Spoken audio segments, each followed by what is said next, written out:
Thanks for joining us. The court battle over the state's 1849 abortion ban is officially underway. This morning, a Dane County Judge heard oral arguments in a lawsuit filed by State Attorney General Josh Call just days after the U.S. Supreme Court overturned Roe v. Wade nearly a year ago. Right now, Wisconsin's ban only provides an exception for the life of the mother. In a First Alert update, Jason Zimmerman breaks down the case made by each side.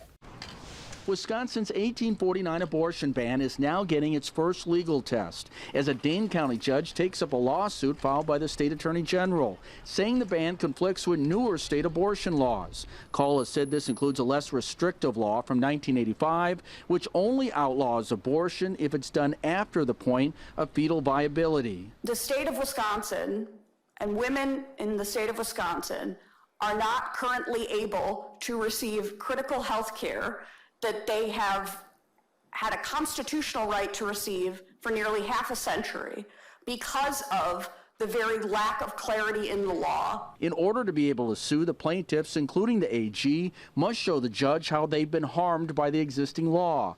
A lawyer representing the Sheboygan County DA said there's no evidence of that harm. He also argued that the law isn't vague when it comes to the criteria doctors are allowed to consider when deciding if an abortion is legal. Look, I get it. There was a United States Supreme Court decision from 1972 or 1973 that prohibited the enforcement of these statutes. But the law is also clear that when that decision goes away, the statutes are then enforceable. And I don't think we here can sit here and say that a societal consensus has built up on the issue of abortion. Afterwards, the Attorney General spoke out saying he's confident in the lawsuit as he awaits a ruling. We've laid out reasons that we believe that the laws passed subsequent to Roe v. Wade are fundamentally in conflict with the 1849 ban.